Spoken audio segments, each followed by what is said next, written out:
Hello, hello everybody. Alors, aujourd'hui le thème c'est la récupération d'eau.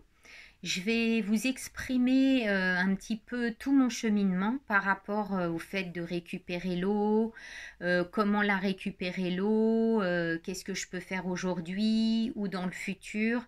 Donc voilà, je vais juste vous transmettre en fait mon cheminement par rapport à ça, sachant que à chaque fois mes vidéos ne sont pas hyper techniques parce qu'en fait j'en suis qu'au début, donc en fait je suis en recherche. Et donc, toutes les vidéos que je fais, elles sont plutôt au début du projet. Peut-être que je vais devenir une spécialiste de l'eau bientôt, je ne sais pas. En tout cas, je m'informe et voilà, et je vous partage. Alors, il est clair que le terrain se trouve à 600 mètres d'altitude, qu'il y a de la roche volcanique dans la région et aussi sur mon terrain puisque j'en ai vu un endroit juste en surface. Et puis quand on a fait l'étude de sol pour la phytoépuration, nous avons vu que à l'endroit où il y aura la phyto, la roche est à 50 voire 70 cm, donc sous terre. Donc c'est assez proche. C'est la raison aussi pour laquelle en phytoépuration, nous allons faire un bassin hors sol. Et puis moi, je trouve ça très joli en fait. Il sera en bois. Et puis donc pour le reste, il avait été prévu lors du dépôt du permis de construire un emplacement pour une cuve de récupération d'eau en béton. Donc comme ça, c'est fait. Sachant que je la fasse ou que je la fasse pas, du coup, elle figure sur le permis de construire. Donc ça, c'est juste une info pour vous.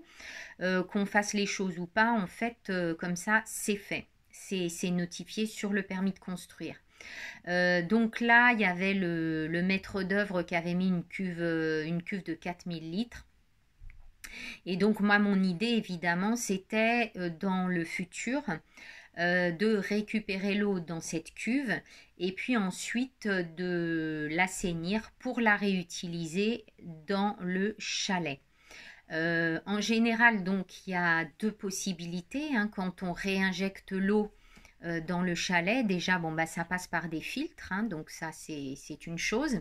Et la deuxième chose, c'est que soit on peut être avec un seul réseau d'eau potable, en fait, qui est potabilisé à partir de la cuve via les filtres, ou alors deux réseaux, c'est-à-dire un réseau potable pour l'eau potable et un réseau qui n'est pas autant filtré et potable, donc qu'on ne peut pas boire, et qui peut être utilisé pour différentes choses, la douche par exemple ou autre. Donc il peut y avoir deux tuyaux différents dans le chalet. Bon, moi, ça m'a pas paru une bonne idée tout ça dès le départ parce que c'était un petit peu complexe pour moi, sachant que j'avais pas suffisamment étudié le sujet. Et puis, en fait, voilà, je vais être reliée au réseau. Comme je vous l'ai annoncé, j'ai des travaux d'eau assez importants pour faire venir l'eau au bout du terrain, mais je pense que c'est indispensable au départ en tout cas parce que si je fais des cultures, je vais avoir besoin d'eau, j'ai pas encore testé de cuve, etc. Et puis chemin faisant, je me suis dit que je pourrais éventuellement, donc déjà dans un premier temps, avoir une cuve extérieure en plastique qui récupère l'eau du toit. Il y a des cuves carrées là, 1000 litres que je vois un petit peu partout. Ça me semble assez judicieux. Sachant qu'il y a de gros litrages d'eau de la toiture hein, qui descendent de la toiture. Et après, le truc, c'est comment faire pour le surplus de la cuve.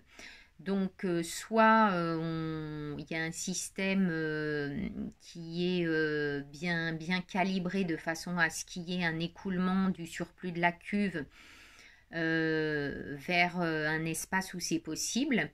Donc il y a quelques travaux à effectuer.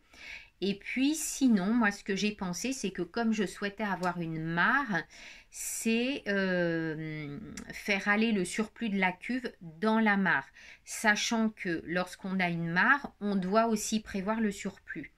Donc, de toute façon, il faut à chaque fois qu'il y ait un petit système qui amène l'eau en douceur dans la terre. Voilà, donc j'en suis là. Je pense que c'est cette dernière solution pour laquelle je vais opter pour l'instant.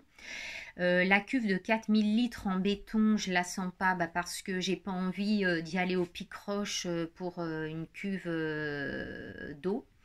Ça me coûterait vraiment très cher. Pour vous donner une idée, j'avais eu un devis d'une cuve en béton euh, dans la terre et il y en a à peu près pour 4000 euros. Donc voilà, je ne sens pas vraiment ça. Et puis finalement, vous voyez, le système de récupération d'eau, je vais faire un entre-deux. Et puis peut-être que ça va évoluer dans le temps aussi, hein, tout est possible. Donc j'y vais petit à petit. Je ne suis pas sûre de pouvoir payer les travaux de la mare, acheter aussi la cuve. Donc je vais voir comment ça avance au niveau du budget. Mais là évidemment ça commence à être très serré c'est déjà plus cher que ce qui était prévu globalement, mais ça je m'y attendais. Donc je vais voir comment ça se passe. Et puis au niveau de l'eau, oui, juste l'info, pourquoi une cuve en béton? Parce qu'en fait ça enlève de l'acidité à l'eau, voilà, avant qu'elle soit réutilisée. C'est le meilleur moyen en fait pour déjà qu'il y ait un premier traitement de l'eau.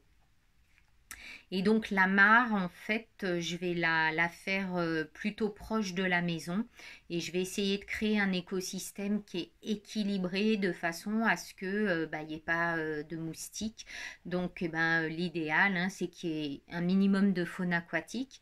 Et puis tout ça, de toute façon, ça ne va pas s'équilibrer comme ça. Je suis vraiment en conscience, hein, de la patience nécessaire aussi pour que les choses elles se mettent en place. Et donc voilà. Je vais faire avec. Donc, je crois que j'ai tout dit. Je vous fais des bisous, bisous. Et puis, à la fois prochaine, je serai bientôt à nouveau sur le terrain. Donc, on verra voilà, la suite. Ciao, ciao!